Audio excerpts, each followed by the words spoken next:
Everyone, स्वागत है आपका मेरे चैनल नॉलेज ऑफ हिस्ट्री में।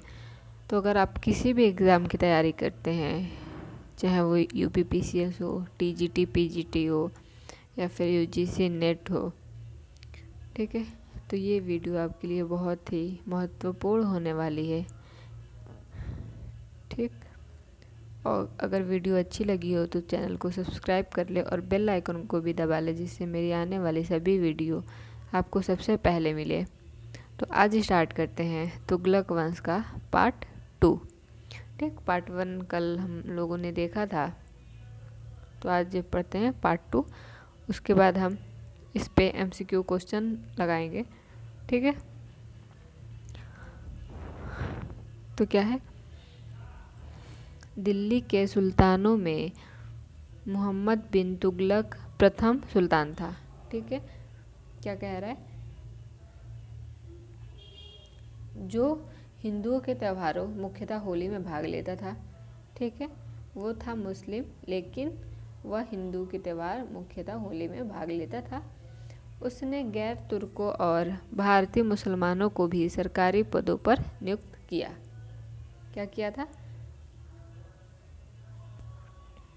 भारतीय मुसलमानों को भी सरकारी पदों पर नियुक्त किया था, जिसके कारण बर्नी ने उसकी कटु आलोचना की और ऐसे व्यक्तियों को छिछोरा, माली, जुलाहा, नाई, रसोइया आदि कहा।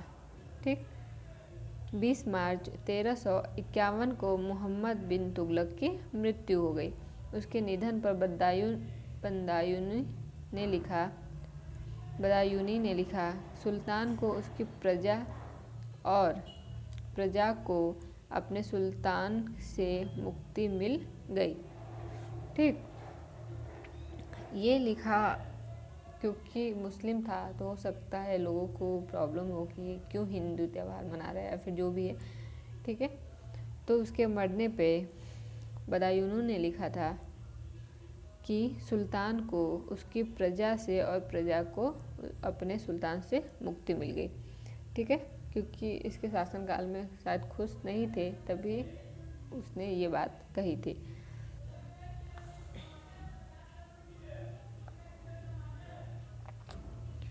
फिरोज शाह तुगलक ने सामान्य लोगों की भलाई के लिए कुछ उपकार के कार्य किए।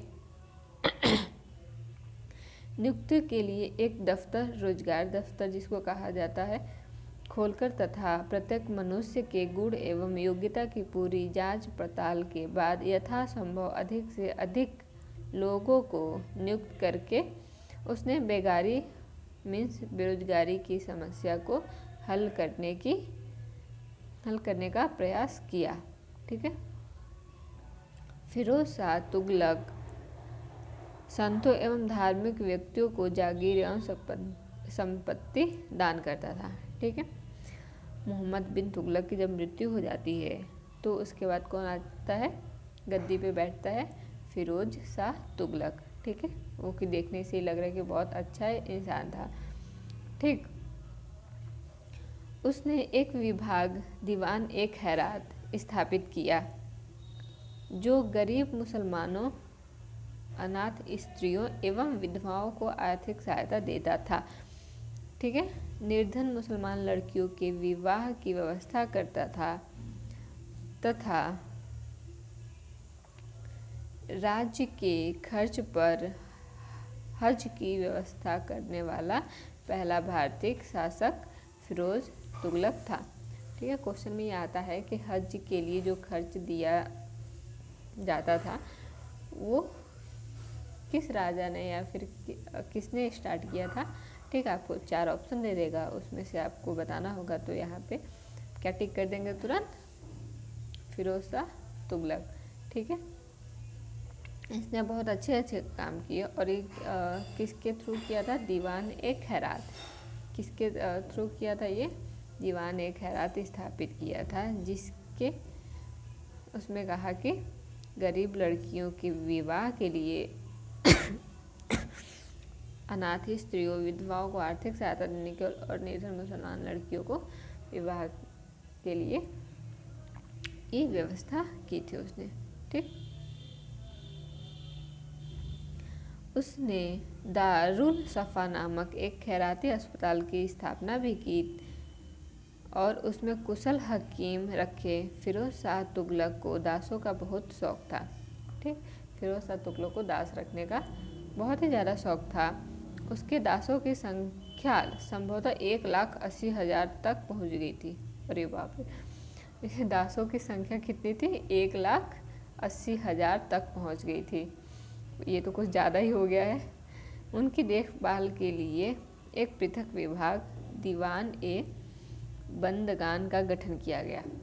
ठीक है, अब जब 1,80,000 हैं तो उनकी देख रेख के लिए तो मतलब कुछ चाहिए ही, तो उसने एक विभाग को गठित किया इनकी देख रेख के लिए। वो क्या था? दीवान ए बंदगान। ठीक है,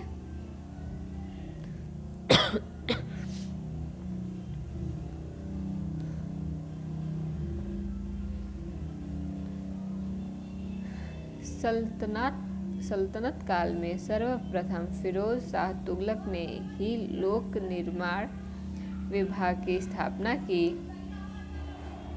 कहा जाता है कि फिरोज ने 300 नवीन नगरों का निर्माण किया। उसके द्वारा बसाए नगरों में फतेहाबाद, हिसार, फिरोजपुर और जौनपुर और फिरोजाबाद प्रमुख थे।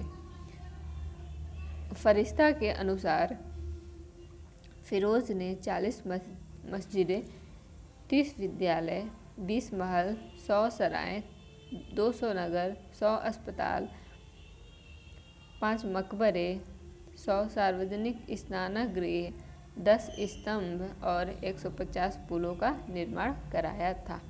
ठीक है, अपने बंगाल अभियान के दौरान उसने इकदला का नया नाम आज़ादपुर तथा पंडुआ का नया नाम फिरोजाबाद रखा। सॉरी, थोड़ी तबीयत ठीक नहीं, इसलिए आवाज़ भी थोड़ी अच्छी सी नहीं आ रही होगी। ठीक है, उसके राज्य का मुख्य वास्तुकार मलिक गाजी सहना था। क्या था? मलिक गाजी सहना।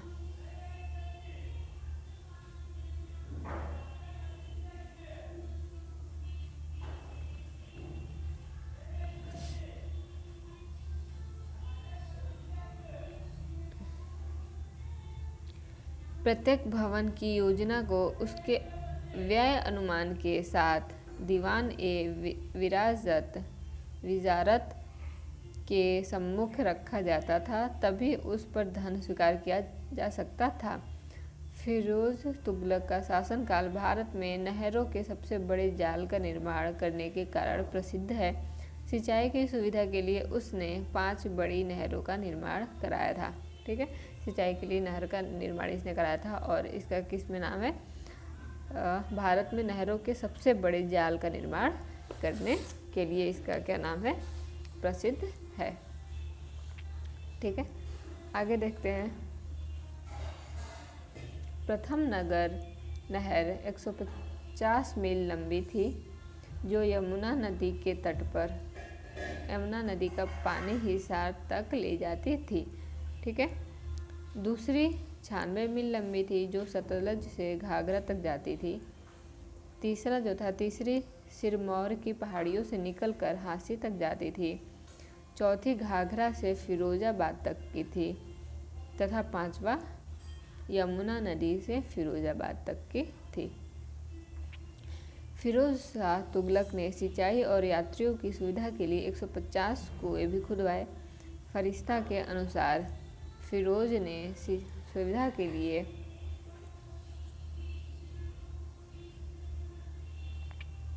ठीक है 150 कुएं खुदवाए। फरिश्ता के अनुसार फिरोज ने सिंचाई की सुविधा के लिए विभिन्न स्थानों पर 50 बांधों, 30 झीलों तथा जल को संग्रह करने के लिए तालाबों का निर्माण करवाया। फिरोज तुगलक उलेमा वर्ग की स्वीकृति के पश्चात हक ए सर्ब नामक सिंचाई कर लगाने वाला दिल्ली का प्रथम सुल्तान था। उन किसानों को जो सिंचाई के लिए शाही नहरों का पानी प्रयोग में लाते थे, अपनी पैदावार का 1/10 भाग, 1/10वां भाग सरकार को देना पड़ता था। फिरोज तुगलक द्वारा ब्राह्मणों पर भी जजिया कर लगाया गया था। ठीक, फिरोज तुगलक जो था ब्राह्मणों पर भी जजिया कर लगाया था। उल्लेखनीय है कि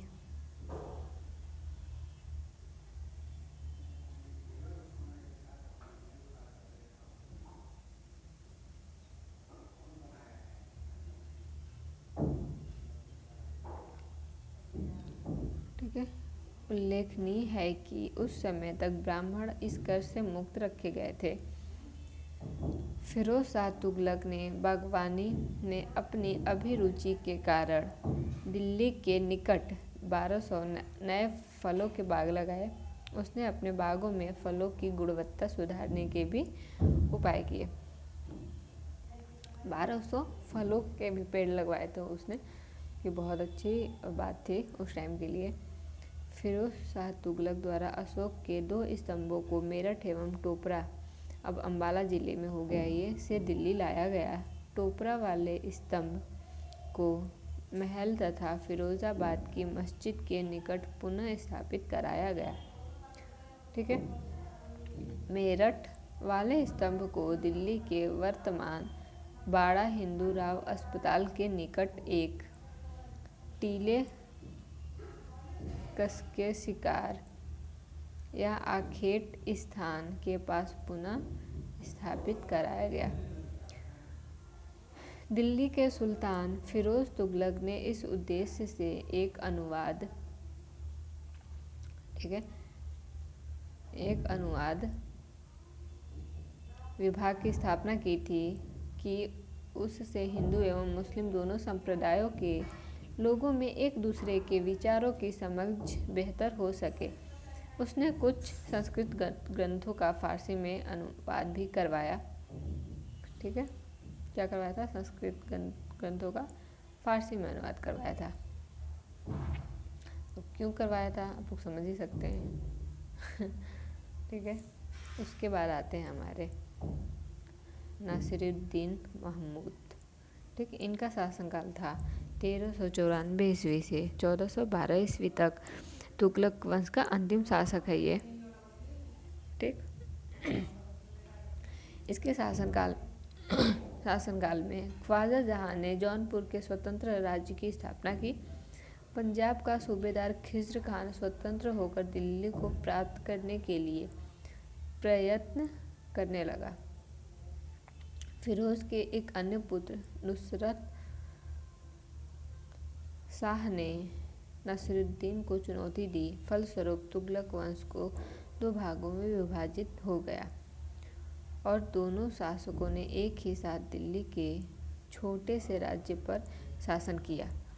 नासिरुद्दीन दिल्ली में रहा और नुसरत शाह फिरोजाबाद में। ठीक है, नासिरुद्दीन महमूद के शासनकाल में मध्य एशिया के महान मंगोल सेना नायक तैमूर ने भारत पर क्या किया? तैमूर ने भारत पर आक्रमण 1398 ईस्वी में किया। यह कथन इसी शासक के लिए प्रचलित था। शहंशाह की सल्तनत दिल्ली से पालम तक फैली हुई है। मतलब शहंशाह की सल्तनत दिल्ली से पालम तक फैली हुई है। तैमूर के आक्रमण 1398 ईस्वी में तैमूर आक्रमण किया था ने दिल्ली सल्तनत एवं तुगलक वंश दोनों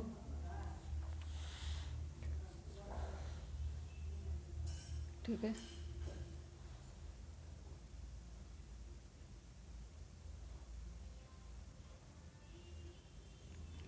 दोनों को ही नष्ट कर दिया।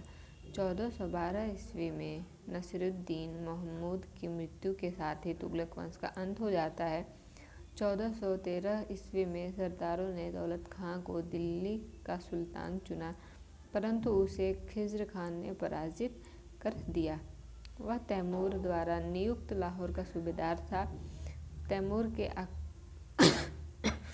आक्रमण के बाद 1414 ईस्वी में उसने दिल्ली पर अधिकार कर एक नए वंश सैयद वंश की नींव डाली। ठीक, इसके बाद कौन सा हम लोग वंश पढ़ेंगे? सैयद वंश। तो कल हम पढ़ेंगे, कुछ क्वेश्चन देखेंगे तुगलक वंश के। जैसे कि फर्स्ट क्वेश्चन जो है देख लेते हैं यार। अलाउद्दीन खिलजी के निम्न सेनाध्यक्षों में से कौन सा तुगलक वंश का प्रथम सुल्तान बना? ठीक है, गाजी मलिक, मलिक कफूर, जफर खान या उबेक खान। ठीक है, जैसा कि हम लोग ने पढ़ा ही था, गाजी मलिक जो कि तुगलक वंश को ही कहा जाता था, इससे ये बना था। ठीक है, तो MCQ और क्वेश्चन हम कल देखेंगे। तो आई होप कि आपको वीडियो अच्छी लगी हो। ठीक, अच्छी लगी हो तो प्लीज़ सपोर्ट करिएगा। ठीक है, और वीडियो को प्लीज़ लाइक शेयर करते रहे। इसी के साथ थैंक यू सो मच।